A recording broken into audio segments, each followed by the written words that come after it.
Problem knee pain joint pains కు ఎటువంటి side effects లేకుండా శాశ్వత పరిష్కారం హోమియో కేర్ ఇంటర్నేషనల్.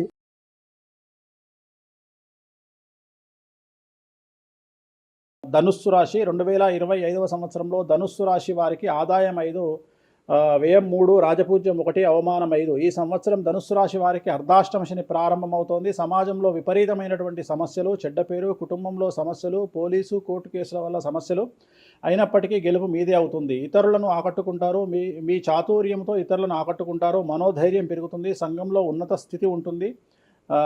అలాగే గృహాన్ని నిర్మించాలనే మీ ఆలోచనలు ఫలిస్తాయి. రైతులకు వ్యాపారస్తులకు అనుకూలంగా ఉంటుంది. కానీ ఈ సంవత్సరం అన్ని రంగాల వారికి ఇన్కమ్ ట్యాక్స్ల వల్ల, జీఎస్టీల వల్ల సమస్యలు ఏర్పడే అవకాశాలు కనిపిస్తూ ఉన్నాయి.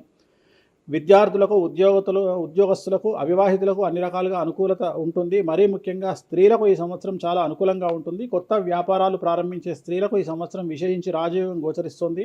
10 రూపాయలకు 100 రూపాయల లాభాన్ని పొందేటువంటి అవకాశాలు ఈ రాశి వారికి గోచరిస్తూ ఉన్నాయి. పెళ్లి కాని అమ్మాయిలకు ఈ సంవత్సరం వివాహ యోగ సూచనలు గోచరిస్తూ ఉన్నాయి. అలాగే సంతానం లేనటువంటి వారికి సంతాన యోగ సూచనలు గోచరిస్తూ ఉన్నాయి. కొత్తగా భూమి కొనడం లేదా గృహ నిర్మాణం జరిపించడం ఈ సంవత్సరం కనిపిస్తూ ఉన్నది. విద్యార్థులకు విదేశీ యానానికి ఈ సంవత్సరం అనుకూలంగా ఉంది. అలాగే విదేశాల్లో ఉండేటువంటి విద్యార్థులకు ఉద్యోగ సూచనలు గోచరిస్తూ ఉన్నాయి. మనకు వచ్చేది 2025 ఆంగ్ల సంవత్సరాది.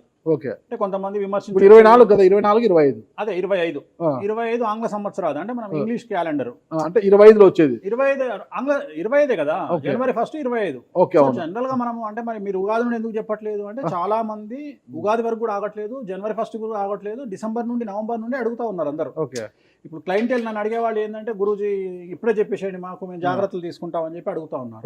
సో అందుకనే 2025 సంవత్సరం ఆంగ్ల సంవత్సరాది అంటే జనవరి 1 నుండి ఎలా ఉండబోతుంది అనేది మనం ఒకసారి చూసుకుంటే, అన్నిటికంటే ముఖ్యంగా ఈ వచ్చేటువంటి సంవత్సరం పేరు శ్రీ విశ్వావసునామ సంవత్సరము. విశ్వావసునామ సంవత్సరము. సో రాబోయేటువంటి ఎందుకు గురుగారు అది వస్తుంది పేరు 60 సంవత్సరాల్లో ప్రతి సంవత్సరం ఒక్కొక్క పేరు వస్తుంటది. పేరుతో ఏం స్పెషాలిటీ లేదు. క్రోధినామ సంవత్సరం అనే నెగిటివ్ అట్లా ఏం లేదు.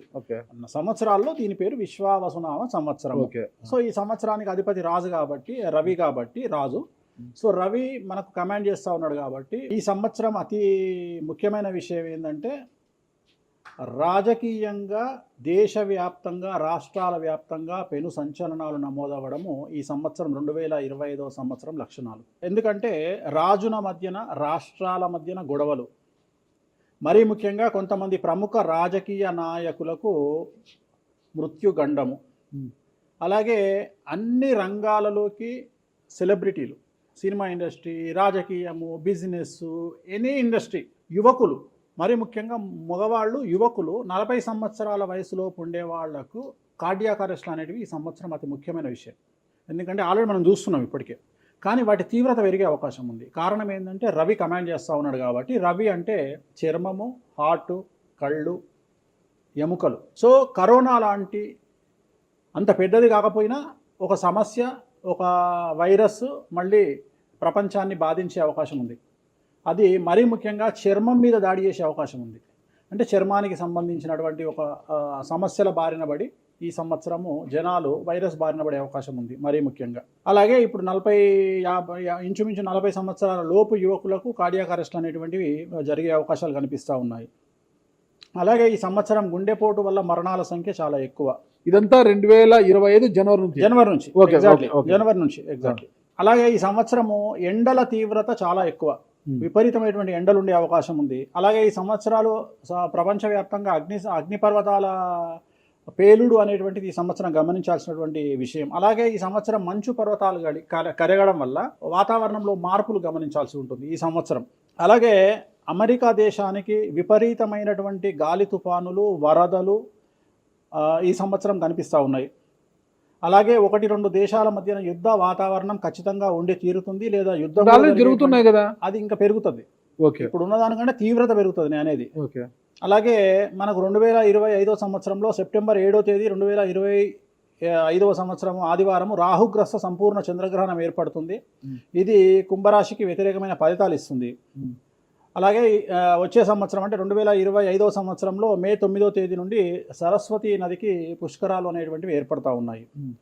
ఈ సంవత్సరము రాజకీయ నాయకులకు సంబంధించి మరీ ముఖ్యంగా ఇందాక మనం మాట్లాడుకున్నట్టుగా పవన్ కళ్యాణ్ గారికి ఏలినాటి శని వెళ్ళిపోతుంది. అలాగే లోకేష్ గారి జాతకరీత్యా, పవన్ కళ్యాణ్ గారి జాతకరీత్యా విపరీత రాజయోగం అనేటువంటిది కనిపిస్తూ ఉంది. జగన్మోహన్ రెడ్డి గారికి లేదా రాజయోగం వల్ల? ఇప్పుడు లేదు, ఈ సంవత్సరం లేదు. ఓకే, అంటే 2025 సంవత్సరంలో లేదు. 29 కన్నా ఉందా? 20 అది మన తర్వాత మాట్లాడు. ఓకే ఓకే 25లో మాత్రము నేను అనేది ఏంటంటే ఇప్పుడున్న స్థాయి కంటే వీళ్ళిద్దరికి ఇంకా పై స్థాయికి వెళ్ళే అవకాశం ఉంది. లోకేష్ బాబు కానీ పవన్ కళ్యాణ్ గారు కానీ. అదే నాకు అర్థం కావడం, వాళ్ళిద్దరు మంత్రులే, నాకు తెలియదు కదా. మంత్రి, నాకు అర్థం కాదు. ఇంకా ఇప్పుడు ఉన్నటువంటి పదవుల కంటే కూడా గొప్ప పదవులను వీరు పొందేటువంటి అవకాశాలు కనిపిస్తున్నాయి. రాజ్యసభ తీసుకుని కేంద్రానికి వెళ్తారా? ఏంటి, కేంద్ర మంత్రులు అవుతారా? కేంద్ర మంత్రులు వెళ్తారా? పెద్దదే కదా, కేంద్ర మంత్రి అనేది పెద్దది కదా.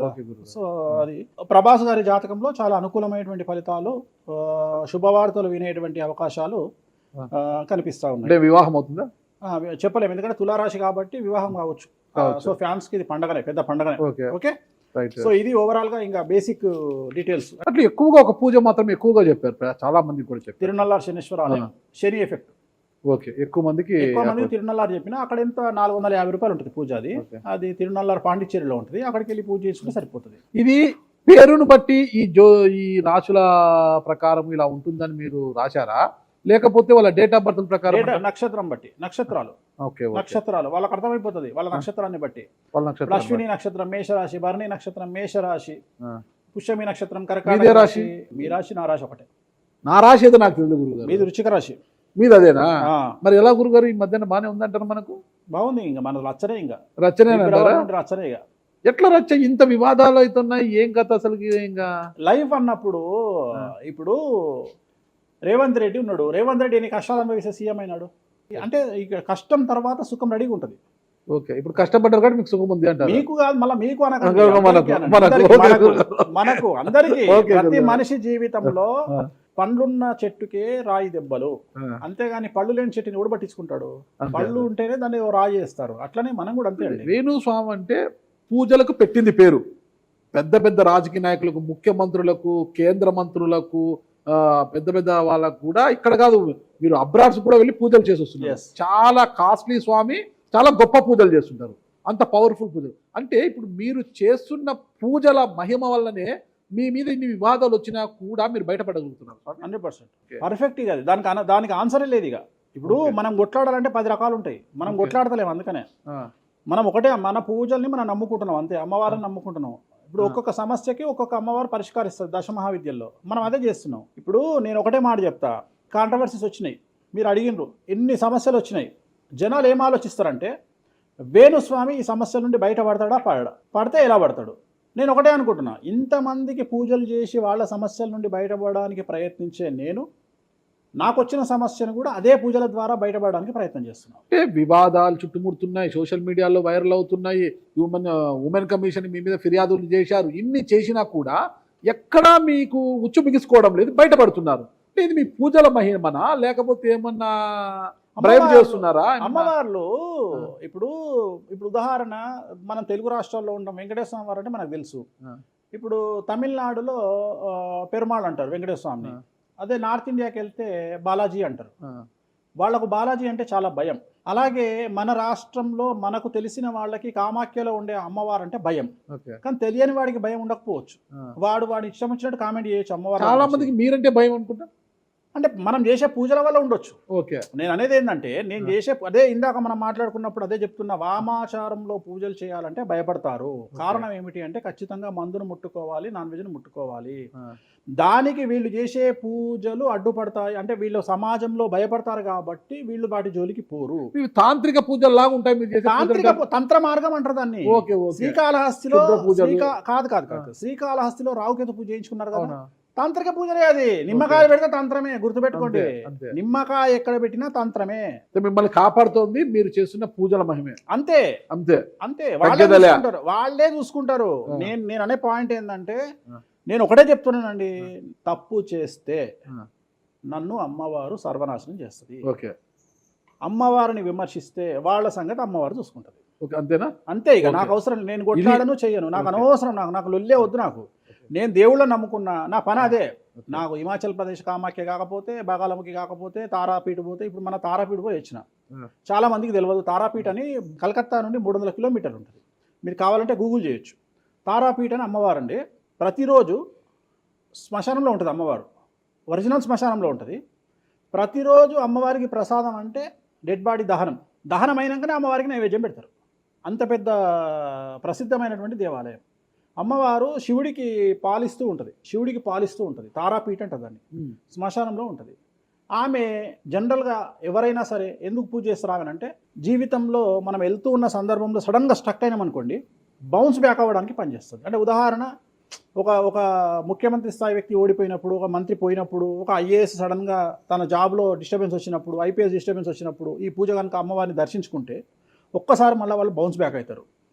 అంటే బిగ్ బ్యాంగ్ థియరీ అనేది అక్కడ పనిచేస్తుంది. మనం మళ్ళీ ఒకసారి బౌన్స్ బ్యాక్ అయ్యి ముందుకు దూకడానికి అమ్మవారు పనిచేస్తుంది. నేను సజెస్ట్ చేస్తుంటాను చాలామందికి, వ్యాపారంలో స్టక్ అయినప్పుడు, లేకపోతే ఉద్యోగంలో స్టక్ అయినప్పుడు, అట్లా స్టక్ అయినప్పుడు అయితే మీ తారాపీఠ వెళ్ళి దర్శనం చేయించుకోండి. అక్కడ దర్శనమే, పూజలు ఉండవు, జస్ట్ దర్శనమే. అమ్మవారికి పోయి దండం పెట్టుకొని వస్తే చాలు, ఒక్కసారి మళ్ళీ వాళ్ళు బౌన్స్ బ్యాక్ అవుతారు. ఒకటే ఒక పాయింట్ నాకు ఆన్సర్ చెప్పి ముగించేసా, చాలా కాలాతీతమైంది. చివరికి ఇరికిస్తున్నారా ఇది? లేదు. ఏం లేదు. ఇప్పుడు ఏపీలో అంటే గత ప్రభుత్వ హయాంలో, వైసీపీ హయాంలో వీళ్ళ మీద కేసులు పెట్టారు. ఇప్పుడు వీళ్ళ అధికారులు వీళ్ళ మీద కేసులు పెడుతున్నారు కదా. ఈ కేసుల పరంపర ఇలా కొనసాగి జగన్మోహన్ రెడ్డి గారు జైలుకి వెళ్ళే అవకాశం ఉంది. వచ్చే సంవత్సరం మే 9వ తేదీ వరకు అవకాశం ఉంది, దాటితే లేదు. ఇది ఓవరాల్గా వేణుస్వామి గారు ఇచ్చారు. మీకు ఏదైనా అనుమానాలు ఉన్నా డైరెక్ట్గా వేణుస్వామి గారికి ఫోన్ చేయండి, మీ అనుమానాలను నివృత్తి చేసుకోండి. థ్యాంక్ యూ గురుగారు, నమస్తే. ఓకే, ఓం నమో వెంకటేశాయ.